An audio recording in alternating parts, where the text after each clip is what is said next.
Hello and welcome to Walker Tea Review. I'm Jason Walker here with an oolong tea. To go ahead and get started, going to get my waters ready. I'm get my spoon out here and scoop out enough. Put in my gaiwan here. Gaiwan being a traditional Chinese style of preparation. Scooping that, I gotta have throw in a pinch more, but that should cover the bottom inch to inch and a half, and I probably put in plenty there. My water's been brought to a boil, or an early boil. Started to kind of rumble. I didn't get to a full rolling boil, but I'm going to add enough to a little bit of water sit just above the rim of the lid. That looks good. So let me set this water out of the way. Put the lid on here and be able to talk a little bit about this tea. This is from ChinaChaDao. ChinaChaDao had a wide and pretty valuable collection of teas on their eBay shop. They have recently moved over to having their own site, ChinaChaDao.com, I believe.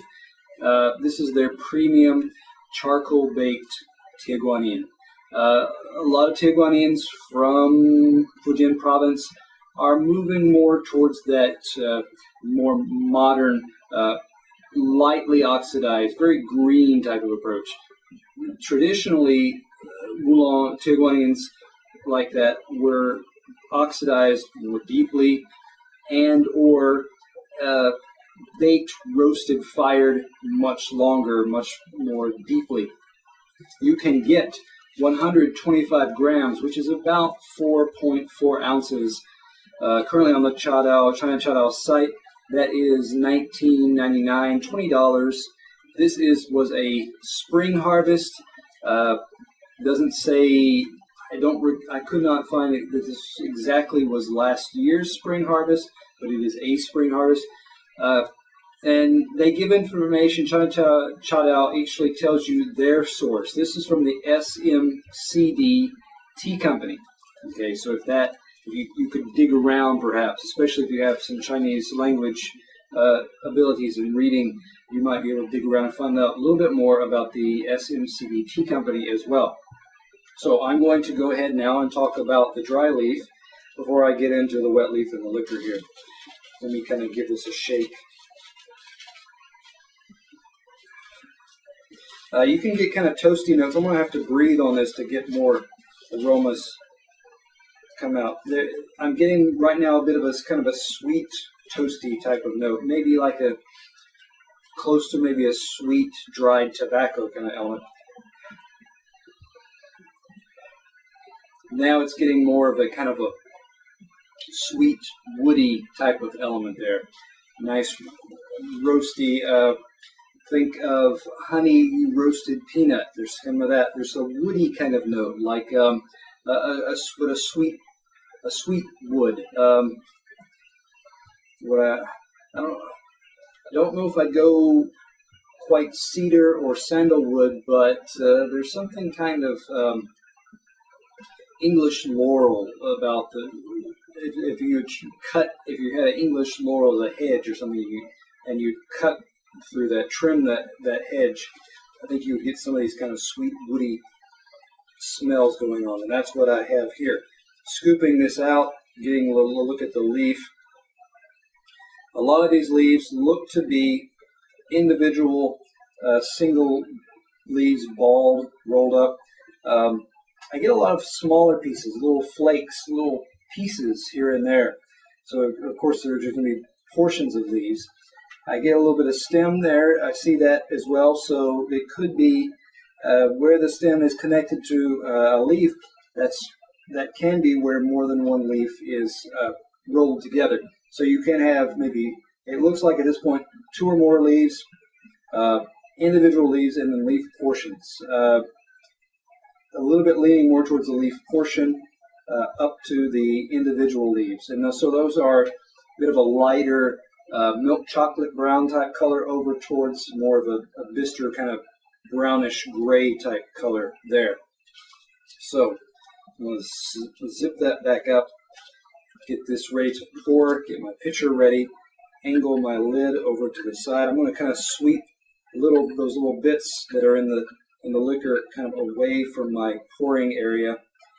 Try to keep them out of the pitcher some, and shake out those last few drops there. That looks good. Set this aside.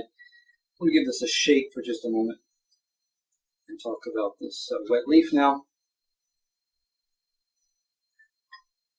Sweet, roasty sweet. Again, kind of deep roasted elements, roasted sweet elements sticking to the inside of the lid there. Deeper roasted element coming off of the leaf in the bowl itself.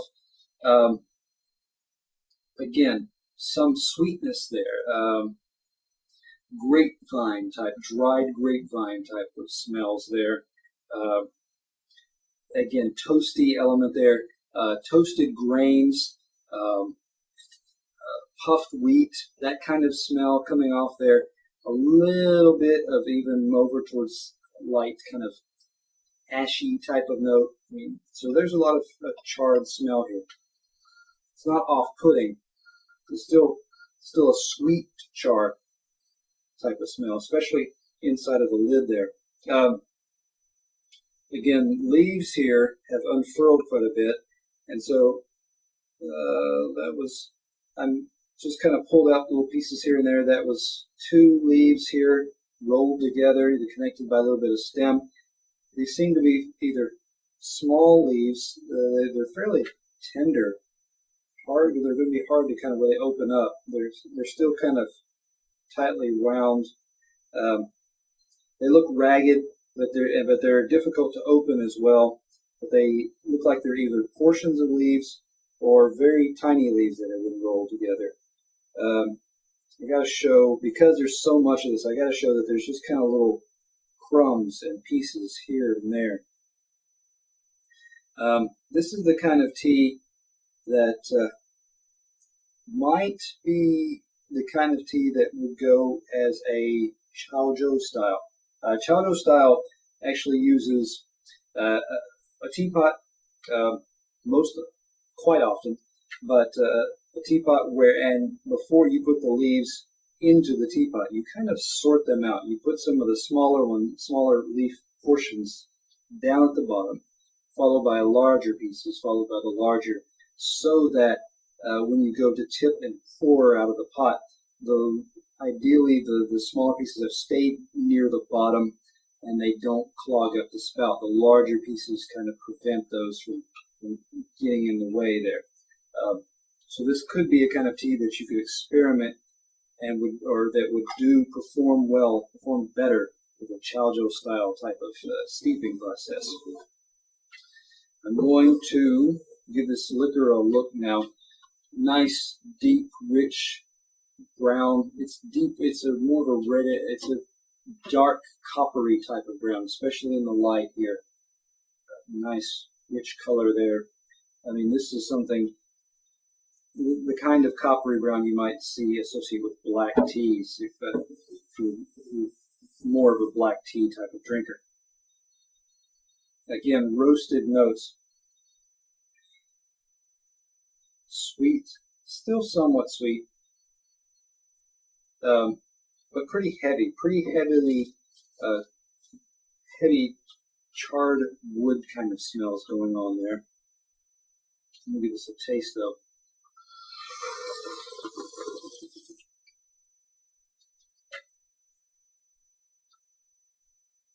The charred element, his aroma hits the nose first.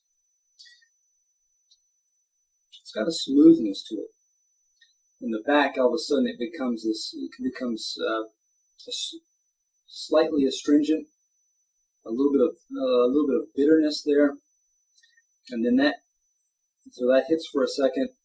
And then your tongue, your mouth reacts to it. Your saliva kicks in, compensates for that, and gives it this kind of sticky sweetness there.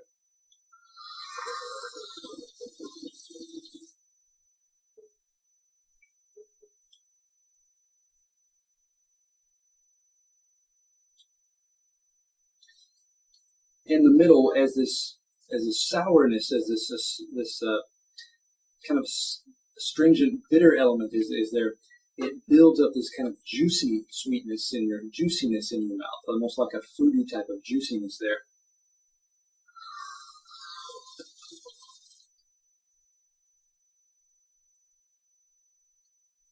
The toasty element is the dominant. The roasted grain element is strong.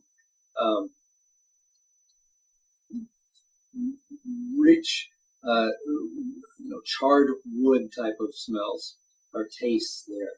That's what's going on. This, mesquite chips on a barbecue. That kind of wood heat type of aspect is standing out there.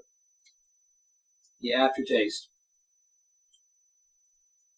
It starts towards the back. It moves towards the middle of the tongue as well. It just gets this kind of almost jammy-like sweetness, stickiness going up under your tongue, the sides of your tongue, the sides of your mouth. So, looking at this tea, this is not the most refined of heavily baked, roasted Tieguanins. This one has, this could be a more of a daily drink kind of tea, something that's got a lot of, a range of experiences within just one simple cup. This is the kind of tea I could enjoy and let it cool. You could even kind of cold steep this and bring out some of the sweetness while toning back some of the notes there, some of the stronger, harsher notes there. So I would give this tea, it's still got some nice sweetness there. It's not, the aftertaste resides quite well. So I would give this one an 87. Again, some nice rewarding components, a range of experiences in one cup. So that's kind of worth noting as well. A richness there, especially if you're not used to a lot of more heavily roasted oolongs. So come back to Walker Tea Review to find those range of experiences in one cup or in multiple cups.